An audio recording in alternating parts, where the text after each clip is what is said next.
What's up guys, JV2017 here, and today I am continuing my Fallout 4 pre-release content. The countdown rolls on as we're only 6 days away from release. I don't know about you guys, but it's literally getting hard for me to sleep. I am so excited.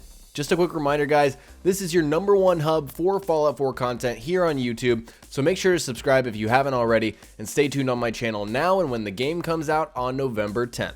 Today we continue my special stats series and our focus is on agility. We'll look at the underlying advantages of putting points into this special category, and we'll also do some in-depth analysis on each agility perk since everything has now been revealed. First, let's talk about that agility stat and what we actually get from putting points into agility. So the game describes agility as a measure of overall finesse and reflexes, and we know that it affects the number of action points that we have in VATS, as well as our ability to sneak. So obviously we can range anywhere from 1 to 10 on agility within our special, and the more points you put into agility, the more AP you will have in VATS. You will be able to take down more people, perhaps, target more body parts. Essentially, you guys know how VATS works from previous games.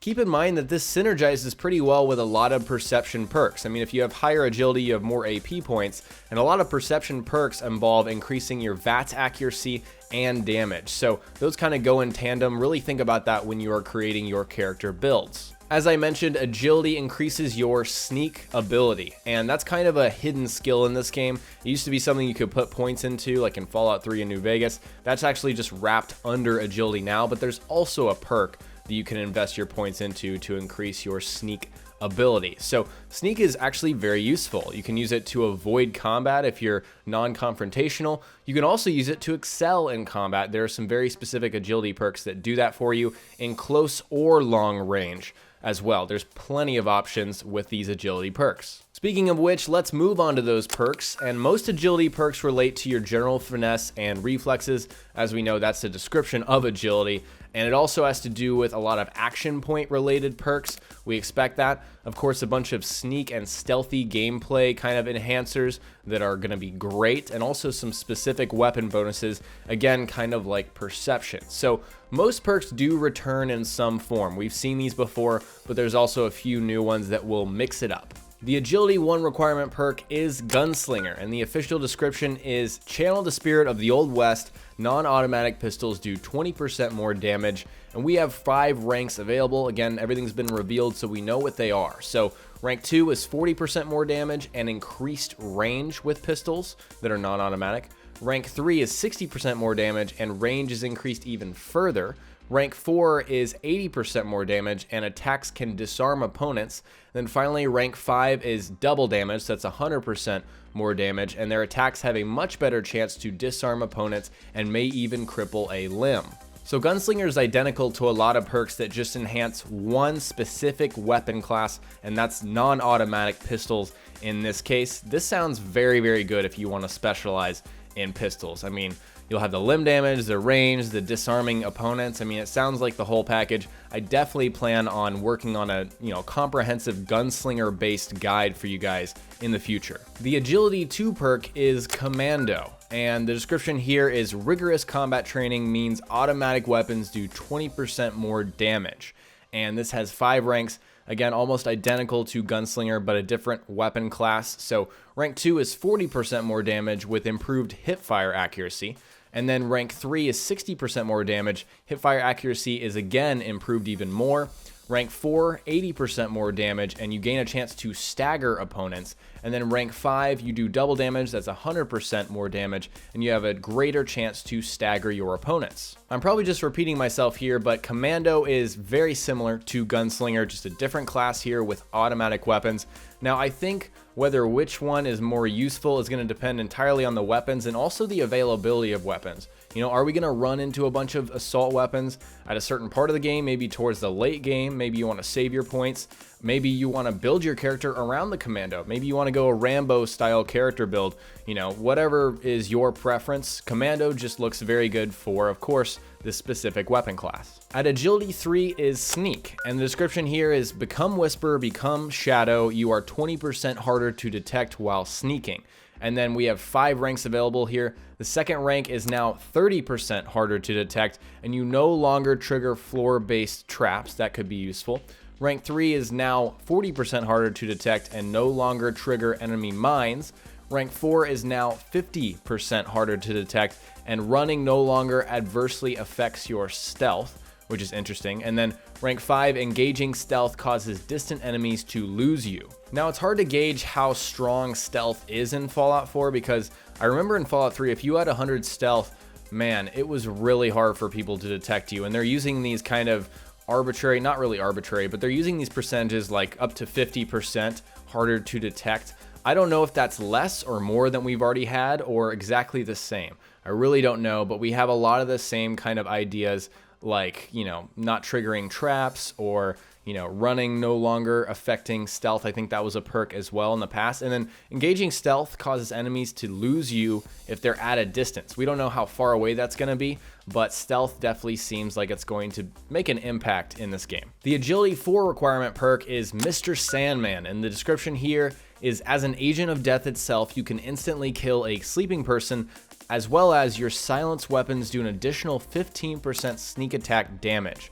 So there are 3 ranks available for this. The second rank is your silenced weapons now do an additional 30% sneak attack damage, and then the third and final rank is 50% additional sneak attack damage. In the past, I always thought this was a stupid, useless perk because all it did was let you kill sleeping people instantly, and I'm always thinking, how many sleeping people are there really in the game? Is this worth it? Now this is so worth it. They really beefed it up with this silenced weapon, sneak attack damage bonus. This is huge, especially if you want to play kind of like a spy, James Bond kind of silenced pistol kind of character. You could even synergize this with Gunslinger. I mean, the possibilities are crazy. It goes super well with Ninja, which is what we're about to talk about, but Mr. Sandman is a must-take perk if you're going to play a sneaky silenced weapon kind of character. The Agility 5 perk is Action Boy, and the description here is, there's no time to waste. Your action points regenerate 25% faster. We've got 2 ranks. That was the base rank. The second rank is your AP regenerates 50% faster, so it just doubles the initial rank. Again, Action Boy just returns from previous games, and it has a similar function. You're going to get more action points if you take this. So really, if you're going to be spending a lot of time in VATS, Action Boy seems like an obvious, take for agility. And agility is very combat based, as we, mentioned before. So Action Boy just serves its purpose in basically the same way in this game. At Agility 6 is Moving Target, and the description is, they can't hurt what they can't hit, get plus 25 damage resistance and plus 25 energy resistance when you're sprinting. We have 3 ranks here. The second rank is you now get plus 50 damage resistance and plus 50 energy resistance while you're sprinting, so just doubling what we had before. And then the third and final rank is Sprinting costs 50% fewer action points. This perk is entirely new because we've never had sprinting in a Fallout game. We now have it, and so this is completely new, and it's based on their resistances. So really, I think how useful this will be depends on how often we're going to be sprinting in combat. And I don't really feel like I'd be sprinting a lot in combat, not because of, whatever character I'm playing. If I'm stealthy, obviously I'm not going to be sprinting, but if I was just playing a commando character, how often am I going to be sprinting and shooting, I mean, I think this is more of a kind of getaway perk. If you want to be able to run away, and avoid being killed by something, maybe a Deathclaw, this might be useful, but I don't really want to, build my character around being able to run away from something. But rank 3 is useful. Sprinting costs 50% fewer action points. As we know, sprinting costs action points.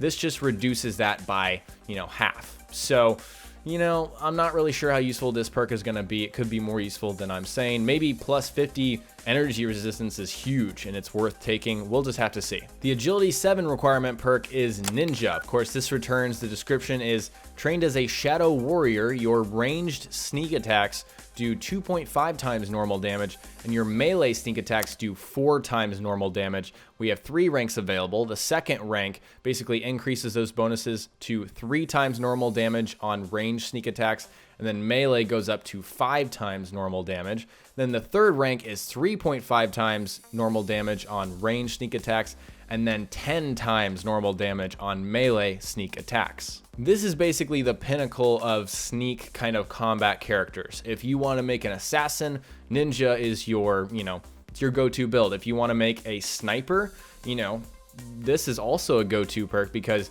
you're going to be sneaking. If you're sniping from a long distance, you might as well just crouch down. You'll get that ranged sneak attack bonus. So ninja pretty much serves the same purpose, and again, it synergizes with a lot of perks in this category. Like I said, Mr. Sandman, if you have a silent sniper, wow, this is a very, very useful perk. And of course, you can take sneak with it as well. There's just so much you can do around ninja and a lot of these perks in this category. The Agility 8 perk is Quick Hands, and the description is in combat, there's no time to hesitate. You can reload all guns faster.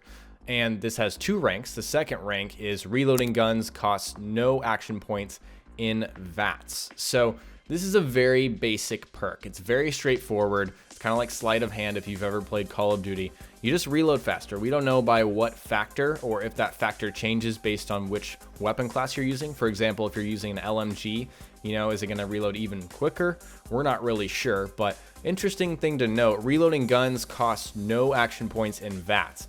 I don't know if this is a change or it's always been this way, but I don't remember reloading costing me action points in VATS. It was just really awkward. That's the only thing I remember about this. But this seems to be really low on or high, I guess you could say, on the agility chart in terms of points. Quick Hands feels like it would be lower. I don't know why it's so high. It may be very, very fast. It may be like 75% faster. We don't really know. Moving on to the Agility 9 perk, we have Blitz, and the description here is find the gap and make the tackle. It's a football reference, obviously.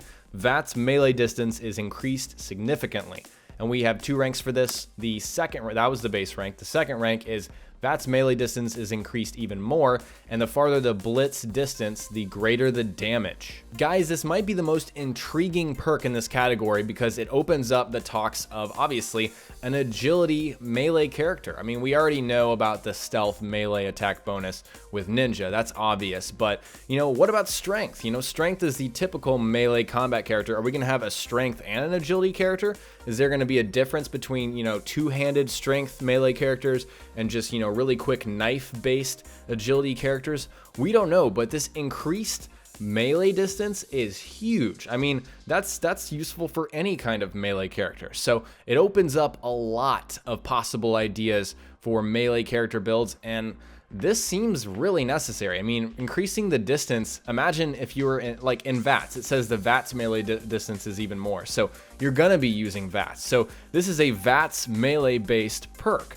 And I don't see how this is not really, really useful because, if you're fighting against a melee, based enemy, then you're going to be hitting them from further than they can hit you. So I don't think I have to explain any more about how amazing this perk could potentially be. The final perk at Agility 10 is Gun Fu, and the description is you learn to apply ancient martial arts to gunplay, do 25% more damage to your second VATS target and beyond. We have 3 ranks available. The second rank increases that damage to 50% to your third target and beyond. So I think it goes normal damage, then 25% at your second, and then 50% at your third and beyond at rank 2. And then finally, you instantly do a critical hit against your fourth target and beyond at rank 3. So obviously the first 2 ranks are going to be very useful. You get a certain amount of percentage bonus damage as you get more and more targets to kill in VATS. And I think the third rank is just, it's the highlight of this perk. I mean, you do instant critical hit damage against your fourth target and beyond.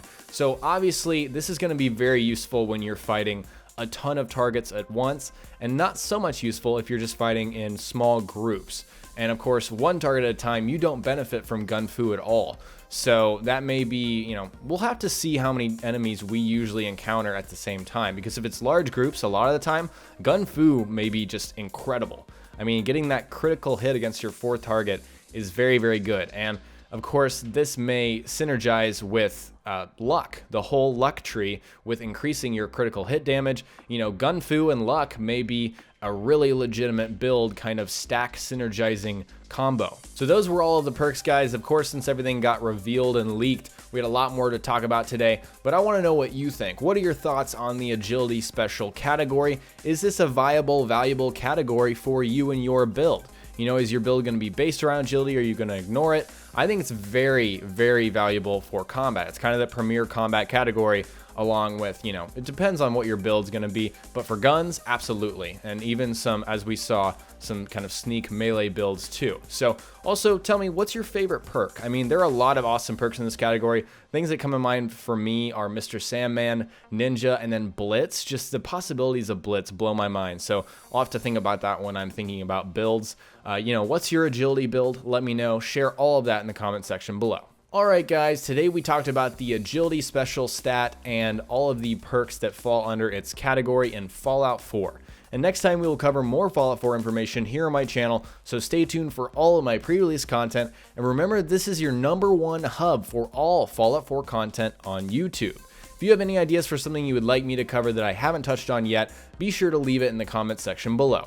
If you learned something new from this video, remember to hit that like button, I'd really appreciate it, and don't forget to subscribe. Stay tuned for continued pre-release content leading up to the game, and also when the game comes out on November 10th. Talk to you guys next time. Peace.